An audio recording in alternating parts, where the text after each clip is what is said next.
श्री रामकृष्ण वचनामृत प्रसंग तृतीय दर्शन वचनामृत 5 मार्च 1882।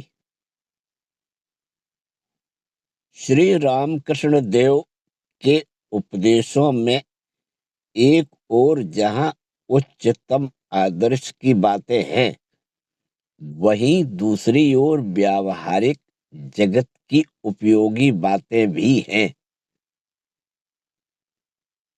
अधिकारी भेद से उपदेश प्रदान। संसार के समस्त लोगों के कल्याण के लिए जिनका आगमन हुआ है, उनकी शिक्षा क्या कभी मुट्ठी भर लोगों के लिए हो सकती है? ऐसा होने से तो अधिकांश लोग उनकी शिक्षा से वंचित रह जाएंगे। इसीलिए एक ओर वे जैसे सब कुछ सहने का उपदेश देते हैं, वैसे ही दूसरी ओर आवश्यक होने पर गृहस्थ को फुफकारने को भी कहते हैं। ब्रह्मचारी और सर्प का आख्यान।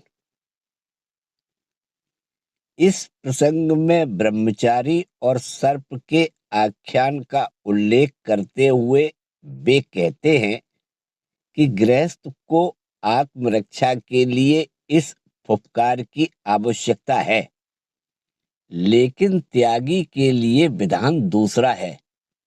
स्वयं की रक्षा के लिए भी उसके लिए यह फुफकारने का विधान नहीं है। उसके लिए नियम बड़े कठोर हैं। इस फुफकारने का अर्थ आदर्श के साथ समझौता करना नहीं है, बल्कि यह है कि आदर्श को जीवन में व्यवहारोपयोगी बनाने के लिए उसमें थोड़ा सा परिवर्तन कर लेना चाहिए, जिससे साधारण मनुष्य के जीवन में वह धीरे धीरे सध जाए। ठाकुर कई बार अपने भावी त्यागी संतानों को लक्ष्य करके त्याग वैराग्य का उपदेश देते थे।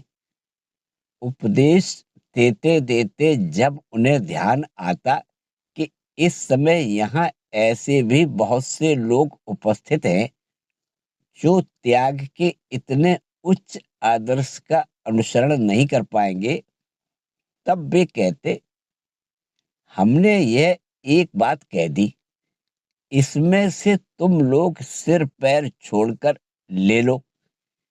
अर्थात तुम लोगों को जितना सहन हो ग्रहण कर लो। यह जो अधिकारी का विचार है, यह आचार्य का काम है। इसलिए एक ही प्रकार का उपदेश भी सबके लिए नहीं है। तभी तो हमारे शास्त्रों में विभिन्न प्रकार के आदर्शों का उल्लेख है। सबके लिए एक ही आदर्श का विधान नहीं दिया गया है। जहां पर इस नियम का उल्लंघन हुआ है, वहां पर देखा गया है कि उसका परिणाम समाज के लिए घातक हुआ है। जैसे बौद्ध धर्म के प्रसार के समय सन्यास के आदर्श पर इतना बल दिया गया कि साधारण जन जो सन्यास जीवन के अधिकारी नहीं थे, वे भी दल के दल सन्यासी बनने लगे। परिणाम यह हुआ कि अनधिकारी के हाथ में पड़कर सन्यास का आदर्श अपने मूल लक्ष्य से भ्रष्ट हो गया। लेकिन गीता के युग में हम एक प्रकार का चित्र देखते हैं। गीता में अधिकारी भेद के अनुसार भिन्न भिन्न उपदेश हैं। यह अवश्य सत्य है कि कुछ साधारण नियम सबके लिए उपयोगी हो सकते हैं, किंतु उनमें यदि लचीलापन न हो तो वे समाज में चल नहीं पाएंगे। ऐसा न हो सका तो आदर्श की अवनति होती है। इस प्रकार की घटना किसी एक युग में नहीं, अनेक युगों में हुई। इसीलिए तो भगवान को बार बार आना पड़ता है और पुरानी बातों को नए संदर्भ में रखना पड़ता है। तभी तो गीता में भगवान कहते हैं, स एवायम मया तेद योगा प्रोक्ता पुरातन। वह प्राचीन योग ही मैं तुमसे पुनः कहता हूं। श्री रामकृष्ण देव और वर्तमान पथ। ठाकुर ने अनेक प्रकार यह बात कही है कि धर्म सनातन है, उसमें कोई नई बात देने योग्य नहीं होती है। पर हाँ, पुराने सत्य को नए ढंग से परोसना होता है। सामाजिक परिस्थिति के अनुसार प्राचीन शिक्षा ही थोड़ा भिन्न रूप ले लेती है, पर मूल तत्व में कोई अंतर नहीं होता। भगवान जैसे सनातन हैं, भगवान को पाने का पथ भी उसी प्रकार सनातन है। तथापि इस सनातन तत्व का अथवा उनको पाने के पथ में अंतर का वैचित्र्य है। जब भगवान आते हैं तब वे इस तत्व और पथ को उस युग के लिए उपयोगी बनाकर समाज में उसका प्रचार करते हैं। अतः उनकी शिक्षा के भीतर भी तो उद्देश्य रहते हैं। एक तो है सनातन तत्व को फिर से जीवित करना, प्राणवंत करना, तथा दूसरा है उन तत्वों को युगोपयोगी बनाना। ठाकुर के जीवन में भी हम देखते हैं कि वे धर्म के सनातन तत्वों को प्राणवंत बनाकर सबके लिए बोधगम्य करके सहज सरल रूप से सबके सामने प्रस्तुत कर रहे हैं, तथा यह भी कि उनके दर्शन से ही ईश्वर के अस्तित्व के संबंध में अविश्वास दूर होता जा रहा है एवं मनुष्य जीवन का मुख्य उद्देश्य स्पष्ट होता जा रहा है। यही नहीं, उन्होंने धर्म को तरह तरह से युगोपयोगी भी बनाया है। वे कहते हैं, देखो, कलयुग के लिए नारदीय भक्ति है। आजकल मनुष्य के पास इतना समय और सामर्थ्य नहीं है कि वह योग, याग या संध्या वंदनादि में इतना लंबा समय बिता सके। अब तो केवल गायत्री जप करने से ही होगा। संध्या का लय गायत्री में होता है और गायत्री का लय ओंकार में।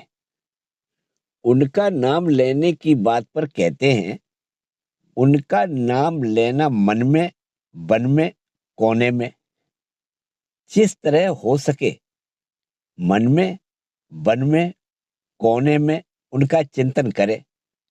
बीच बीच में एकांत में वास करना सबके लिए नितांत आवश्यक है। यह बात ठाकुर बार बार कहते हैं। फिर भी यदि किसी के लिए यह संभव न हो तो उसके लिए भी उपाय है। वह कोने में बैठकर नाम ले। यह भी यदि संभव न हो तो वह केवल मन ही मन उनका नाम ले। धर्म को युगोपयोगी बनाने के लिए ठाकुर के अजस्र उपदेश हैं। उनमें से एक बात पर स्वामी विवेकानंद जी ने विशेष जोर दिया है। वह यह कि जीव पर दया नहीं, ईश्वर बुद्धि से जीव सेवा। दया करने पर दया के पात्र की तुलना में अपनी श्रेष्ठता का अभिमान होता है। इसीलिए ठाकुर कहते हैं, दया कैसी रे? तू दया करने वाला होता कौन है? तू सेवा करना। सर्वभूतों में वे ही हैं, यह समझकर शिव बुद्धि से जीव की सेवा करना। शिव ज्ञान से जीव सेवा। यह बात सुनते ही स्वामी जी ने कहा था, आज मैंने एक अपूर्व बात सुनी। यदि भगवान ने अवसर दिया तो इस बात को कार्य रूप में परिणत करूंगा। यद्यपि ठाकुर के इस उपदेश से वे सूत्र तो पा लेते हैं, लेकिन इसके उपरांत भी वे ठाकुर के समक्ष पूरी तरह से आत्मसमर्पण नहीं कर देते, बल्कि प्रतिवाद करते हैं। किंतु धीरे धीरे वे समझ जाते हैं कि उनके लिए यह संभव नहीं कि ठाकुर की बातों को नकार सके। तभी तो अंत में उनको कहना पड़ा, इस पागल ब्राह्मण के पैरों में इस बार के लिए तो मेरा सिर बिक ही गया। स्वामी जी के सेवा धर्म का, शिव ज्ञान से जीव सेवा का जो भाव है, उसका सूत्रपात यहीं से होता है। और यह ठाकुर की युगोपयोगी शिक्षा का एक ज्वलंत दृष्टांत है। इस प्रकार के दृष्टांत हम उनके जीवन की अनेक घटनाओं में, उनके अनेक उपदेशों में पाएंगे। जैसे जैसे दिन बीतेंगे, लोग उन उपदेशों के भीतर से उनकी शिक्षा के नए नए सूत्र निकालेंगे। सांप और ब्रह्मचारी की कहानी में हम देखते हैं कि ब्रह्मचारी सांप को काटने से मना करता है, लेकिन फुफकारने से मना नहीं करता। किसी का बुरा करने से मना करता है, लेकिन अन्याय को बिना सोचे विचारे सहन करने के लिए नहीं कहता। पात्र के अनुसार उपदेश। फिर अधिकारी भेद से ठाकुर की शिक्षा में भी तारतम्य है। जब उन्होंने सुना कि निरंजन अर्थात स्वामी निरंजनानंद नाव में आते समय उनकी निंदा होते सुनकर उन निंदकों सहित नौका को डुबो देना चाहते थे, तब उनको डांटते हुए कहा, यह क्या रे, लोग कितनी ही बातें करते हैं, पर इसलिए क्या तू नाव डुबो देगा? और ठीक इसका विपरीत चित्र हम स्वामी योगानंद के जीवन में पाते हैं। वे भी इसी प्रकार एक दिन नाव से दक्षिणेश्वर आ रहे थे। कुछ यात्री ठाकुर पर कटाक्ष कर रहे थे, पर उन्होंने कोई प्रतिवाद नहीं किया। जब ठाकुर को इसका पता चला तो उन्होंने बिना प्रतिवाद किए गुरु निंदा सुन लेने के लिए योगानंद जी की भर्त्सना की। ये एक दूसरे प्रकार की शिक्षा है। इस प्रकार उनकी शिक्षा में कितना वैचित्र्य है। एक बार उन्होंने अपने कपड़े के बक्से में तिलचट्टे का बसेरा देखा। उन्होंने अपने एक शिष्य से कहा कि वह तिलचट्टे को ले जाकर मार आए। वह शिष्य प्रकृति से अत्यंत कोमल था। वह तिलचट्टे को बाहर ले गया और बिना मारे छोड़ आया। यह जानकर ठाकुर ने उस शिष्य की भर्त्सना की। शिष्य तो अवाक हो गया।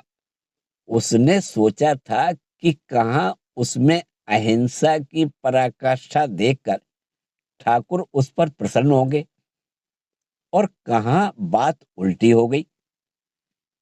लेकिन ठाकुर की भर्त्सना का उद्देश्य यह था कि यदि शिष्य उनकी आज्ञा अनुसार कार्य न कर अपनी इच्छा अनुसार करते रहे, तब तो साधना पथ में उनके लिए बड़ी विपत्ति की संभावना है। बद्धजीव और मुक्ति का उपाय। इसके बाद ठाकुर विभिन्न प्रकार के जीवों की बात कहते हैं। 4 प्रकार के जीव हैं, बद्धजीव, मुमुक्षु जीव, मुक्त जीव, और नित्य मुक्त जीव जो बद्ध जीव हैं, वे सब समय बंधन में ही रहते हैं और इस बंधन में ही उनका आनंद है।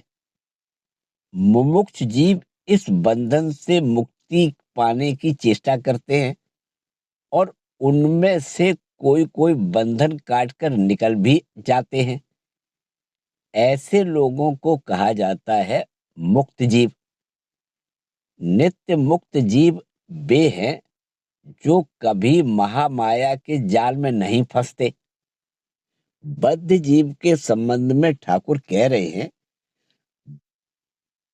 बद्ध जीव संसार में कामिनी कांचन में बंधे रहते हैं।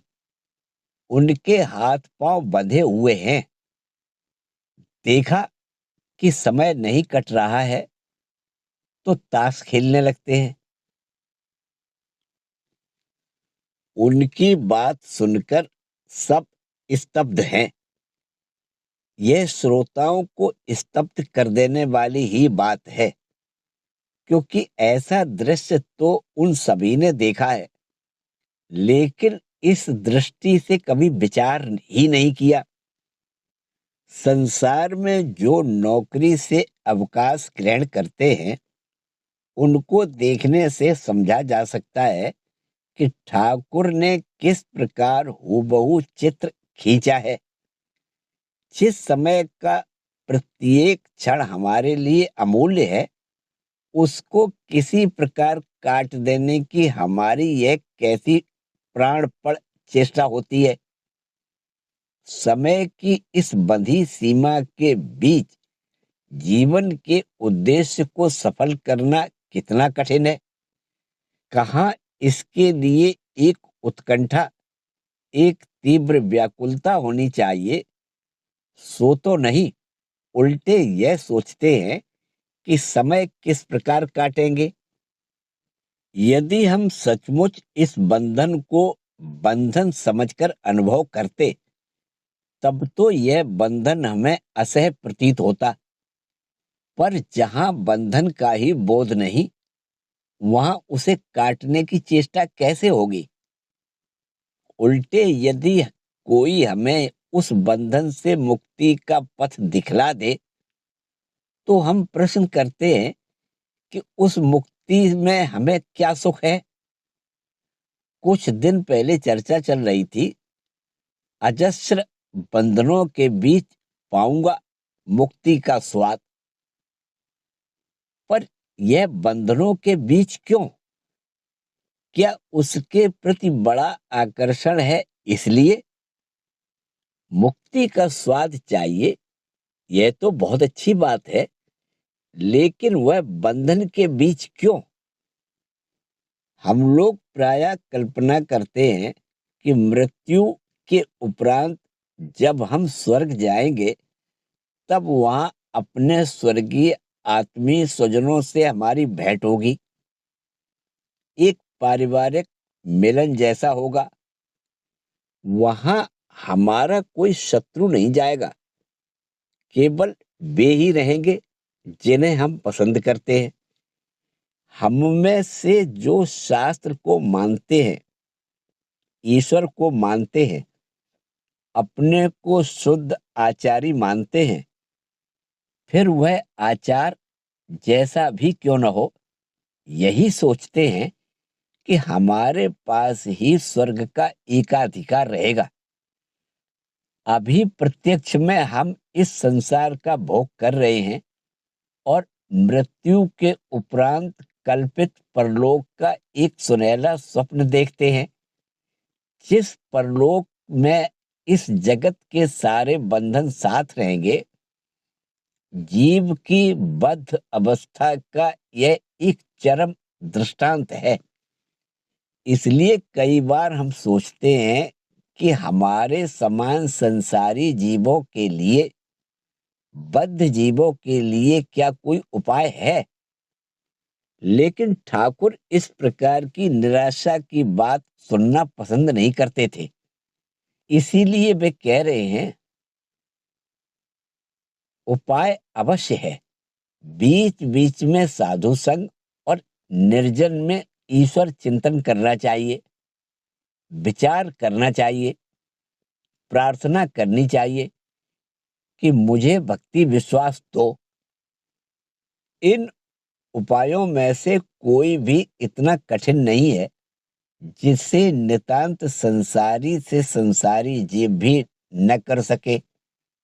हमारी जो दुर्दशा है उसे हम समझते तो हैं, लेकिन साथ साथ यह विश्वास रखना भी आवश्यक है कि इस बंधन से मुक्ति का उपाय भी है और वह हमारे हाथ में ही है। ऐसा न होने से जीव तो हताशा के अंधकार में डूब जाएगा। बौद्ध धर्म और गीता का मत। बौद्ध धर्म में मुख्य बात है चतुरार्य सत्य, अर्थात चार आर्य सत्य। इनमें प्रथम है सर्वम क्षणिकम क्षणिकम दुखम। सब कुछ क्षणिक और दुखमय है। भगवान श्री कृष्ण गीता में कहते हैं, अनित्यम असुखम लोकम इमं प्राप्य भजस्व माम। इस अनित्य और सुख रहित जगत को पाकर मुझे भजो। अब मिलाकर देखें, बुद्ध कहते हैं क्षणिक और कृष्ण कहते हैं अनित्य। बुद्ध कहते हैं सर्वम दुखम और कृष्ण कहते हैं असुखम। इनकी बातों में कोई अंतर नहीं है। यह संसार अनित्य है और यह अनित्य संसार दुखमय है। अब इस दुख से छुटकारा पाने का उपाय क्या है? ठाकुर कहते हैं उपाय अवश्य है। बुद्ध भी कहते हैं कि इस दुख की निवृत्ति का उपाय है और वह निवृत्ति का उपाय भी मनुष्य के ही हाथ में है। अब यदि कोई वह उपाय ग्रहण न करे तो इसके लिए वह स्वयं जवाबदार है। यहाँ पर संसारी जीव का यह अर्थ नहीं कि जिसने विवाह आदि कर लिया हो वह संसृति अर्थात संसारी, अर्थात जो जन्म मृत्यु के चक्र में फंसा हुआ चल रहा है वही संसारी है। जो लोग इस चक्र से छूटने के लिए किसी भी प्रकार चेष्टा नहीं करते वे संसारी जीव हैं। ठाकुर कहते हैं कि ऐसे संसारी जीवों के लिए भी उपाय है और वह उपाय है साधु संग, ईश्वर चिंतन, विचार और प्रार्थना। सबसे पहले चाहिए साधु संग, अर्थात ऐसे एक व्यक्ति का साथ जो संसार के जाल में फंसा हुआ न हो। बुद्ध के जीवन में वैराग्य का उदय ठीक इसी प्रकार हुआ था। सिद्धार्थ जब रोग, शोक, जरा, मृत्यु को देखकर विचार कर रहे थे कि इस जगत में फिर सुख है कहाँ, तो ठीक उसी समय उनकी दृष्टि पड़ी एक सन्यासी पर, एक आनंदमय पुरुष पर। इस आनंद के उत्स को खोजते हुए वे इस दुख के हाथ से निवृत्ति का उपाय पा लेते हैं, चतुरार्य सत्य का आविष्कार करते हैं। इसीलिए साधु संग की आवश्यकता है। जो साधु हैं उनमें आनंद का एक अटूट प्रवाह बना रहता है। इसलिए उनके संस्पर्श में जो भी आते हैं उनके जीवन में भी उस भाव का कुछ न कुछ संक्रमण हो ही जाता है। बुद्ध देव इतने अनभिज्ञ नहीं थे कि रोग शोक की बात उन्होंने कभी सुनी न हो, लेकिन जब उन्होंने अपनी आंखों से यह सब देखा तब उसकी प्रतिक्रिया दूसरे ही प्रकार की हुई। ठीक उसी प्रकार हम जानते तो हैं कि जीवन अनित्य है, दुखमय है, लेकिन बीच-बीच में साधु संग करते रहने से हमें यह बोध होता है कि हम जो परंपरागत जीवन बिता रहे हैं, उसके बाहर एक आनंदमय जगत है, जिसकी खोज करना ही हमारा यथार्थ में काम्य है। इसीलिए बीच-बीच में साधु संग की आवश्यकता है। बीच-बीच में इसलिए कहा कि हमारे जीवन में संसार के संस्कारों ने ऐसी जड़ें जमा ली हैं कि एक आध बार के साधु संग से उन जड़ों को दूर करना संभव नहीं हो पाता। इसीलिए बीच-बीच में साधु संग करना होगा। ऐसा करते-करते मन के भीतर एक चेतना उत्पन्न होगी, नव जागरण होगा। तब हम समझ सकेंगे कि जागते हुए भी हम कितनी भयानक निद्रा में पड़े हुए हैं, और तब एक नए आनंदमय जगत को आंखें खोलकर देखने की हमारे भीतर एक आकांक्षा, तीव्र व्याकुलता जगेगी। जय ठाकुर, जय मां।